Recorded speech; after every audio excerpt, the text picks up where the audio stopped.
Nou,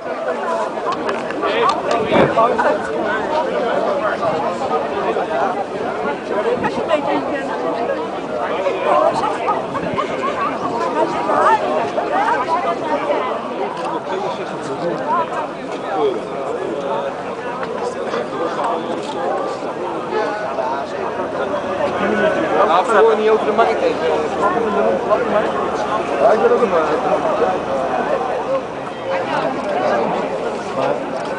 draai hem nou maar op.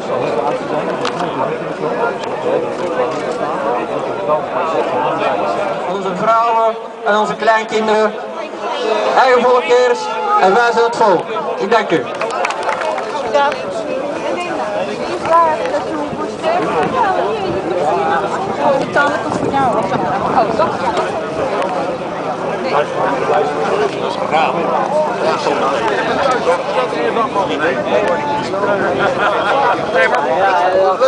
Hij staat niks op, hij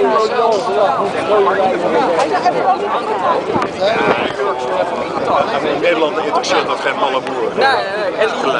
Grab the Pegida banner. Then some rangers will come, put some nice bracelets around your arms and bring you to some hidden places. There you can enjoy up to 6 hours of stillness in a small cabin, no smartphone, no books, no paper, just stillness. The arresting of Edwin last week has been watched all over the world.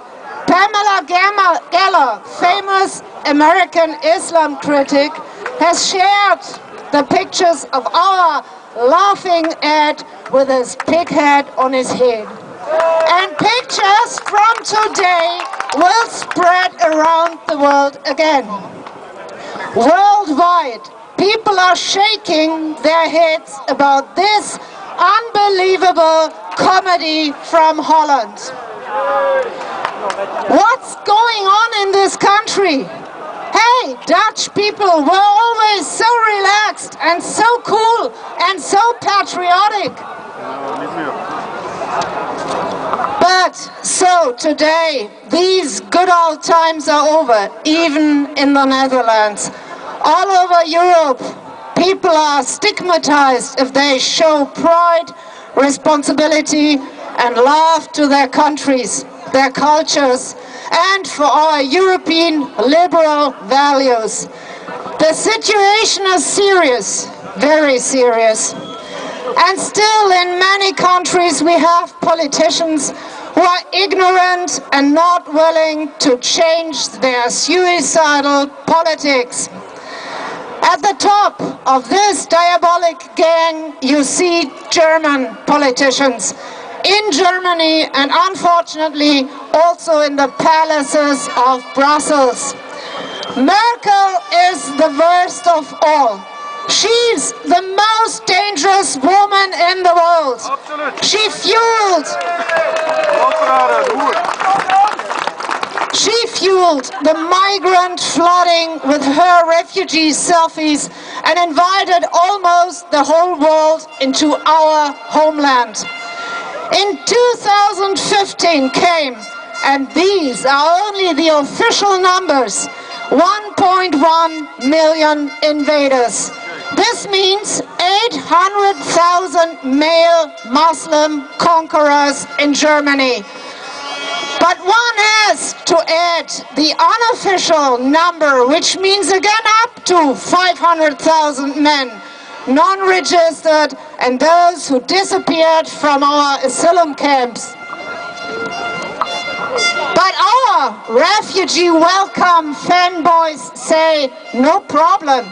It's just this little small million of poor and traumatized refugees.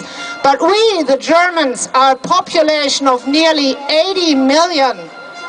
But this is a stupid comparison. It is a leftist argumentation.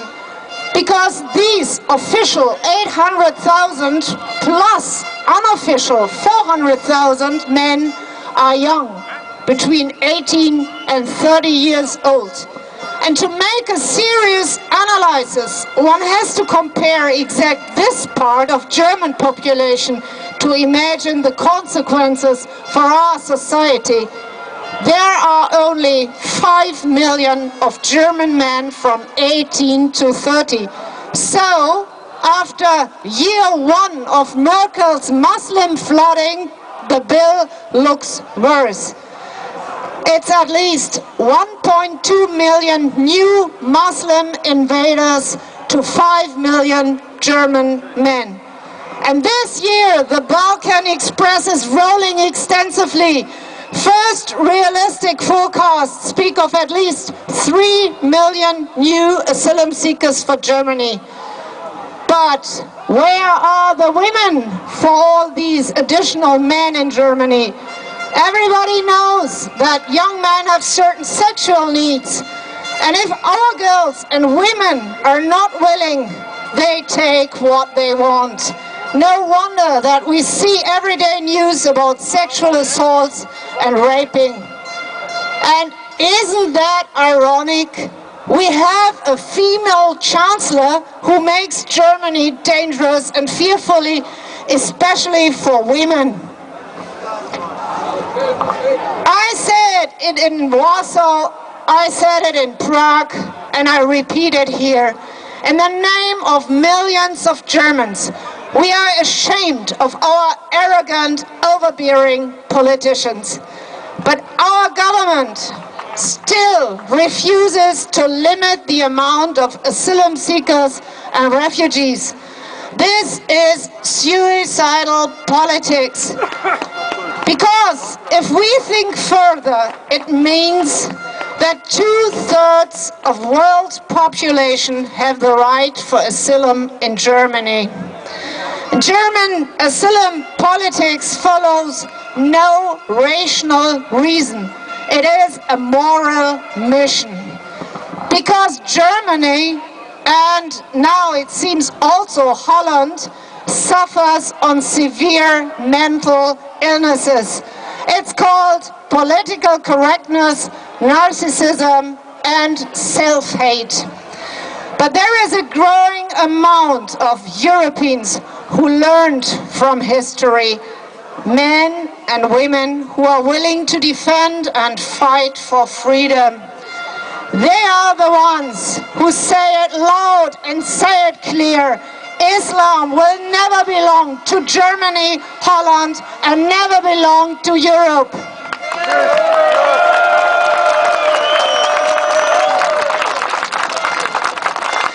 And as a German, I tell you, we want to live in confidence, respect, and peace. And we want to beware the cultural variety of Europe.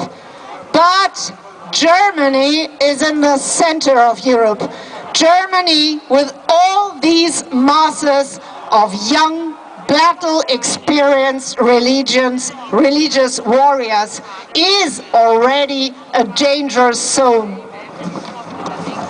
So we need a fortress Europe, not only from the outside, but also from inside.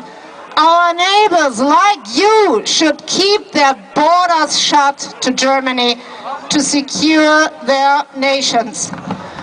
And what we need is a vision, a new vision of a post-EU Europe.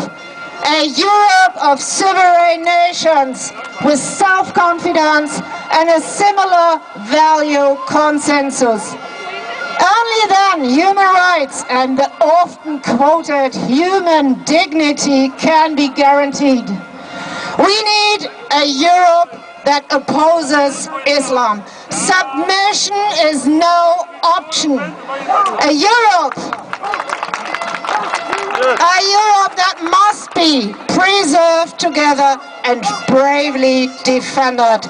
And that's Fortress Europe. And when I look into the future, at the end, I see our Fortress Europe as the antithesis of the EU of the bureaucrats. I see a Fortress Europe of patriots.